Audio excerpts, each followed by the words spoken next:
I'm going to bring over Jill. Okay, and you can get, there's a desk tip so that one of you can wheel. If you want to sit on the couch, if you want to sit on,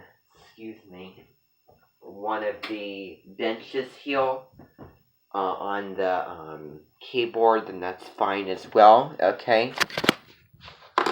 Let's see. Okay. Alright. So, let's get this situated.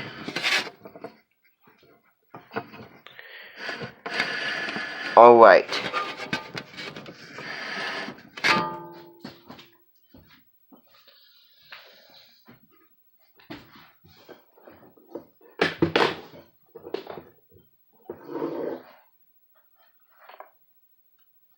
Okay.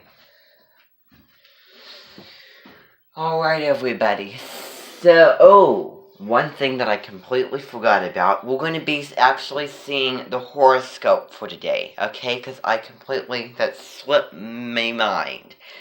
So, Deborah Silverman, today is the second day with Sun and Moon both in Gemini. So I just want you to hear what she has to say before we do anything else, before we see the other 2 to 1 videos that I have planned, okay?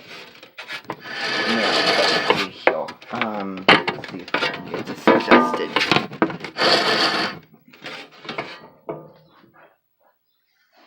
So actually, I might have to move it here so that I can sit. Oh! Right here. Okay.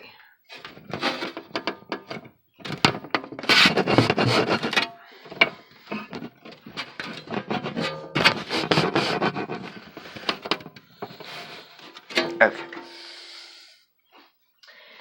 So here it is. This is the horoscope. Alright, now I want you all to be paying attention. So can everyone see? I might have to move back a little so that you can see. June 19th and 20th, Friday and Saturday, the sun is in Gemini and the moon is in Gemini. This happened twice, and you know what? It's like a new moon happening twice is the same thing as a blue moon, only in a full moon. Let me put that clearer. That's so Gemini.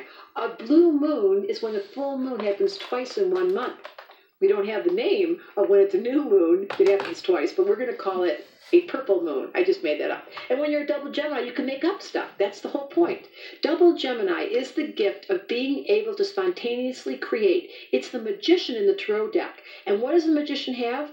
He has 4 elements in front of him on the magician's table in the tarot deck. Water, air, earth, and fire. And any of you that want to get my book, The Missing Element, you can learn how to be a magician by mastering the 4 elements. And I have a new course called Tell Me a Story that's all based in the 4 elements, and we're about to open up to the public. It's a writing class. Gemini's favorite thing is to write. And a double Gemini, during these few days, I want to ask you, journal, verbalize, talk, buy Hallmark cards. You can create just by being inside yourself. If you're feeling depressed, because new moons can do that, it's a very dark sky. The sun and moon are together holding hands, and they're being very introspective. If you're feeling depressed, the quickest way to do it is to, and this is my course, Tell Me a Story, is to detox. I call it air conditioning.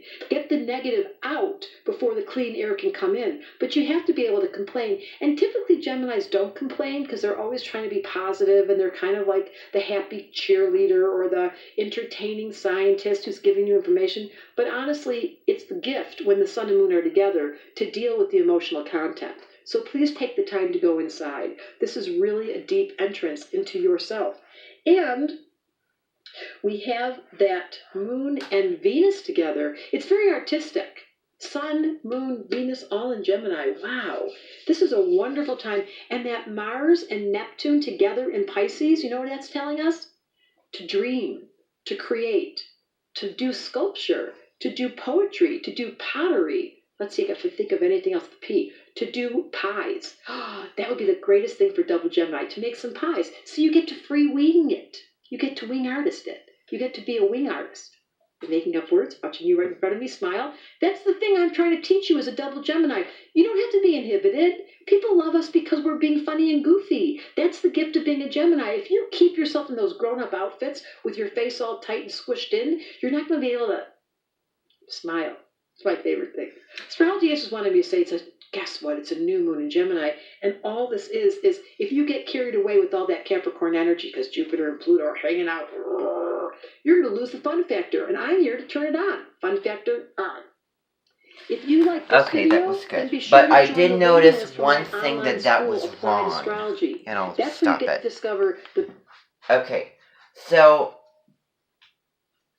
as I mentioned later, you know that we have the ability and the right to change the reality and to make it the new reality.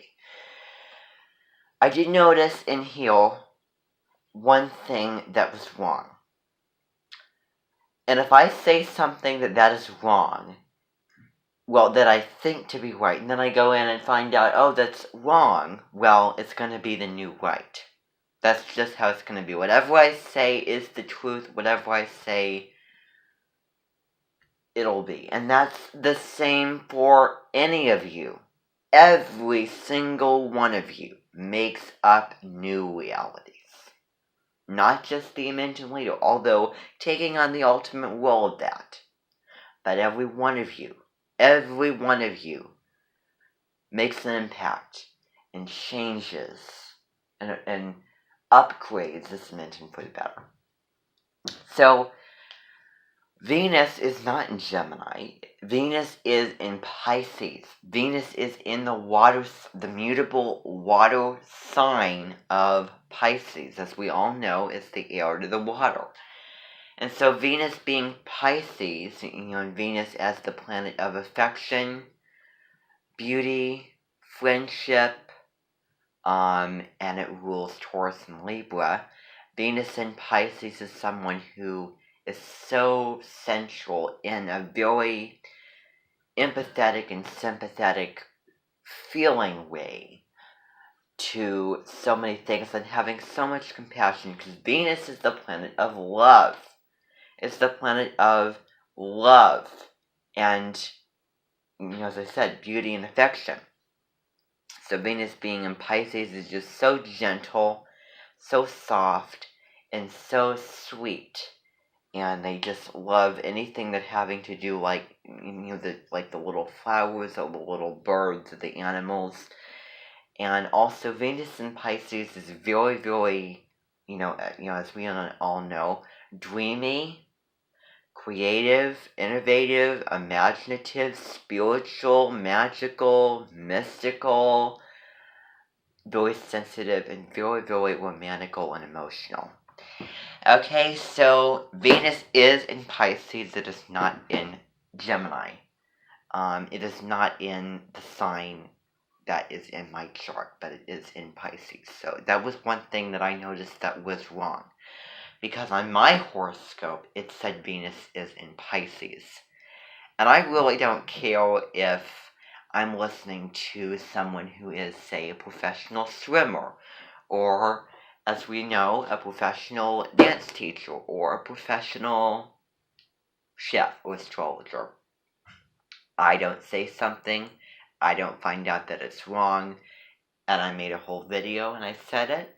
And if I said that on my horoscope, and even if it comes out to be wrong, well, it's going to be right. It's going to be the new right. So on my horoscope, if you go in and see that, I think that I mentioned Venus being in Pisces, and I will talk about it a little bit. So, no, that's right. Okay? So listen to that instead of this when it comes to the Venus placement for right now. Okay? So that was something that was wrong. That's a very, very Gemini type of thing also, is sometimes that they just say things, out of their mouths, kind of, impulsive and spontaneously, that can be wrong. That they might forget, or they might just make up anything and make it like the truth. And don't tell me that I'm doing that. Don't tell me that I'm doing it, and in a negative light against me, because that is not going to be acceptable here. That's not going to be appreciated here. It's not going to be tolerated. Okay, it's disrespectful. It's rude. So that's really Gemini kind of thing, especially because the moon and the sun are both in Gemini for the second time in this Gemini season. It's the June edition and the May edition. Remember what happened back in May. And also, I'm going to really stress the dominant months. The dominant months. So, the months that have most of the days per the sign. So June has more days than May of Gemini season. And instead of May 24th, I'm going to just go out and say June 12th. Okay? Let's see here. That was a couple of things said. So June and May, as we know, the dominant month. So it happened in June and it happened in May. Okay? So it's a little bit more introverted, as she was talking about, understanding your deeper true self and also feeling depressed. And, Capricorn with Gemini, they're very, very different. They counter each other. And that's why they would make a really, really wonderful relationship. Is because Capricorn, as we all know, is very hard, down to reality, kind of pessimistic, and very winter-like, negative, professional, goal-oriented, achieving-oriented commitment, practical, hard sign. And Gemini is that fun, that entertainment, that light, that mischievous air, talking, thinking, doing things spontaneously. And so Capricorn can ground the Gemini, while Gemini can lighten up the Capricorn. Okay, so, and also the missing element. One day we might get that book. We might get that book, to be able to read certain sections of it. Okay? Yes. Oh, well, she's not going to be here. Because I found out from her that she wouldn't be here. So let's see here. I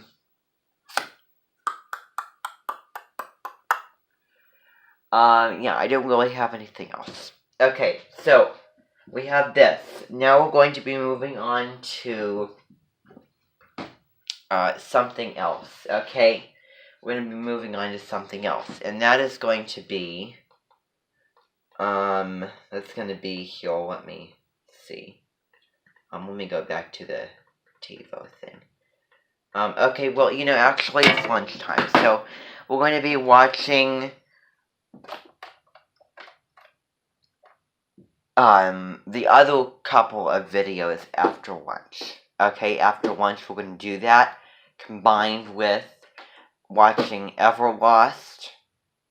Okay, watching the trailer and the song, as we all know, what's it called? Imperfect Harmony. We're going to be reading chapter 1, and we're going to be checking out books. I already think I said that.